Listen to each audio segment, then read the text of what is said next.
예, 오늘은 제1기 이 겸손 예식과 성만찬 예식이 있는 안식일입니다. 하나님의 은혜로 하나님의 성전에서 함께 하시게 되어서 진심으로 감사드립니다.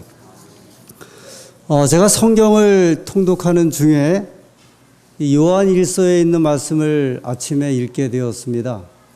요한일서 1장을 읽고 2장을 읽고 3장을 읽는데 갑자기 이 요한일서에 담겨 있는 하나님의 말씀 가운데 이 한 단어가 이제 눈에 들어오기 시작을 하였습니다. 그 단어는 사랑이라는 단어였습니다. 이 사랑과 관련된 단어가 요한일서 전편에 깔려 있고요. 이 말씀마다 아니면 구절마다 이 사랑이라는 말씀이 여러 가지 형태로 우리에게 이 말씀을 통하여 소개되고 있는 내용을 이제 보게 되었습니다.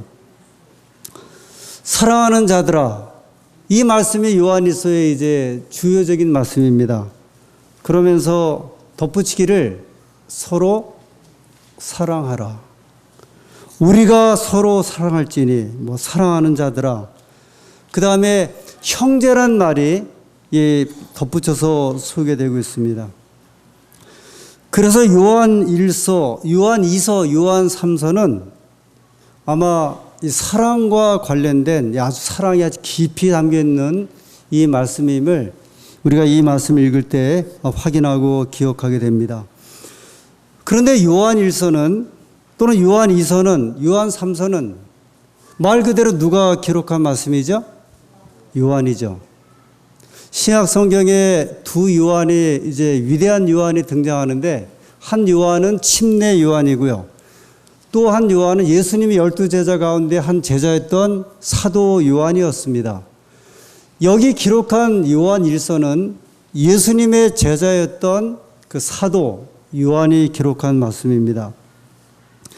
신약 성경에 요한이 기록한 말씀이 세 성경이 있습니다. 첫 번째 성경이 요한복음, 두 번째 성경이 요한 1, 2, 3서, 그리고 마지막으로 요한계시록입니다. 우리가 일반적으로 이 성경의 가장 마지막 책, 가장 마지막으로 쓰여진 책 그러면 이 성경의 제일 마지막에 있는 요한계시록으로 이해를 하게 되는데 이 말씀을 좀 이렇게 여러 배경을 이야기를 하면 요한이 제일 먼저 기록했던 말씀은 서기 95년경에 반모섬에 유배에 잡혀갔을 때 기록한 말씀입니다. 무슨 책이죠? 요한계시록. 서기 95년경 정도로 이렇게 생각을 합니다. 그 다음에 두 번째 기록한 책이 요한복음이에요. 서기 96년경에 요한이 반모섬에서 이제 풀려나서 에베소에 머물 때 이렇게 기록한 책이 예수님의 생애를 기록한 요한복음입니다. 그러면 요한이 마지막으로 기록한 책이자 성경의 제일 마지막 책은 어떤 책이냐면 요한 1서, 2서, 3서입니다. 이 말씀을 기록할 때 요한의 나이가 근 100살 정도 가까웠을 것으로 생각을 합니다. 요한의 나이가 대략 한 100살 정도. 100살이면 예나 지금이나 이것은 거의 고령의 그런 나이입니다. 마지막 유언 같은 책이죠. 예수님의 제자로서 마지막으로 기별을 주면서 어떻게 보면 가장 마지막으로 주신 책이자 마지막 유언 같은 책이었습니다. 이 요한일서는 당시 교회를 혼란스럽게 했던 이 교회 내에 있었던 이설과 관련되어서 이 말씀을 기록을 하게 되었습니다. 근데 요한이 친히 기록했던 요한복음에 보면 요한이 자기를 표현한 이제 글이 좀 등장을 몇 군데해요. 나 요한은 그렇게 하지 아니하고요. 요한복음을 기록한 요한이 자기를 이제 표현하는데 옛날 왕들은 과인은 그렇게 얘기를 했죠. 전두환 대통령은 본인은 그렇게 말을 했어요. 그런데 여기 요한복음의 요한은 요한은 그렇게 이야기를 하지 아니하고요. 아주 특이한 말을 하나 썼는데, 예를 들어 요한복음 13장에 보면 예수님의 제자 중 하나 곧 그의 사랑하시는 자가, 이렇게 이야기를 했어요. 요한은 자기를 표현할 때요, 예수님이 사랑하시는 자가, 이렇게 이야기를 했어요. 그러니까 자기는 예수님의 사랑을 받은 사람이다. 그래서 예수님의 사랑하시는 자가. 아니, 굉장히 의미 있는 말씀인 것 같아요. 우리가 나 자신을 표현할 때 당신은 누굽니까? 그러면 예수님께서 사랑하시는 자가, 예수님께서 사랑하시는 박대현이 얼마나 사랑을 많이 받았으면 요한복음이라고 하는 책을 기록할 때 요한이 자기를 표현하기를 예수님의 사랑하는 자가, 예수님의 사랑을 가장 많이 받은 제자답게 하나님의 사랑과 하나님의 그 귀한 은혜를 우리 성도들이 어떻게 실천해야 하는지를 기록한 책이 요한복음이에요. 그러니까 이런 이야기죠. 내가 예수님으로부터 가장 사랑을 많이 받았는데 그 받은 사랑을 내가 여기 기록합니다. 그러므로 이 말씀이 읽는 자, 듣는 자, 아니면 깨닫는 자들은 제가 예수님께도 사랑을 많이 받아서 여러분에게 전하는 것처럼 여러분들도 이 말씀을 읽으면 어떻게 해달라는 부탁이에요. 사랑을 많이 해 주십시오. 그래서 이제 그 말이 아주 구구절절히 소개되어 있는데, 우리 요한일서 4장 7절에 있는 말씀을 보겠습니다. 요한일서 4장 7절 8절. 사랑하는 자들아, 우리가 서로 사랑하자. 사랑은 하나님께 속한 것이니 사랑하는 자마다 하나님께로 나서 하나님을 알고, 사랑하지 아니하는 자는 하나님을 알지 못하나니 이는 하나님은 사랑이심이라.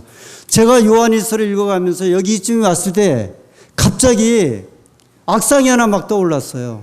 멜로디가 막 떠오르는데, 그래서 이 복음성가를 이 사람이 이 요한일서 읽다가 그래서 작곡을 했구나.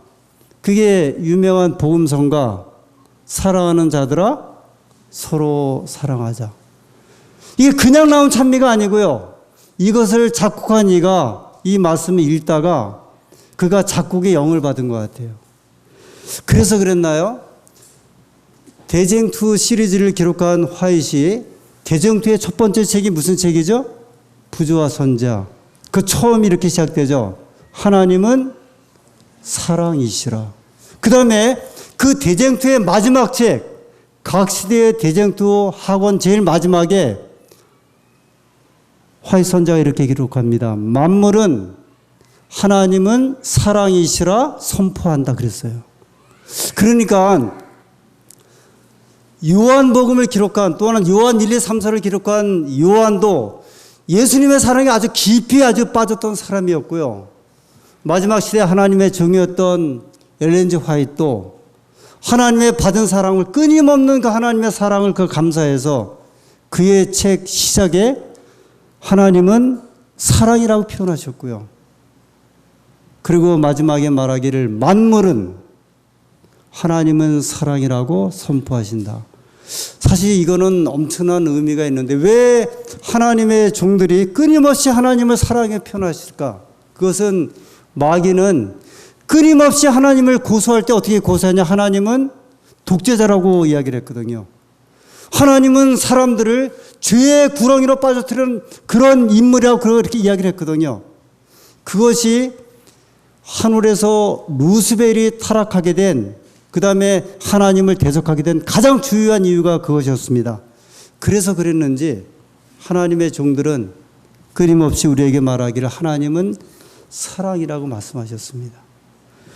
오늘 저희가 제1기 겸손 예식과 성만찬 예식을 합니다. 제 기억에 저는 근 한 50년째 이 성만찬 예식에 참여하는 것 같습니다. 아마 어느 분은 60년, 70년 되신 분도 있을 것이고 어느 분은 10년 또 20년 되신 분도 있을 것입니다. 늘 반복되고 계속되고 재현되고 계속 이어지는 이런 겸손 예식과 성만찬 예식이지만 예수님께서 우리에게 말씀하신 대로 너희가 내가 올 때까지, 주에 오실 때까지 이 일을 기억하고 기념하라 말씀하셨던 것처럼 오늘도 여전히 새로운 겸손 예식, 새로운 성만찬 예식이 되기를 간절히 소원합니다. 그러면 이제 세종 예식에 앞서서 우리 찬양대에 이 사랑하는 자들아 우리가 서로 사랑하자, 이 찬미를 들으시고 이 세종 예식의 장으로 나아가도록 하겠습니다.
네, 이제 세종 예식의 장으로 나가도록 하겠습니다.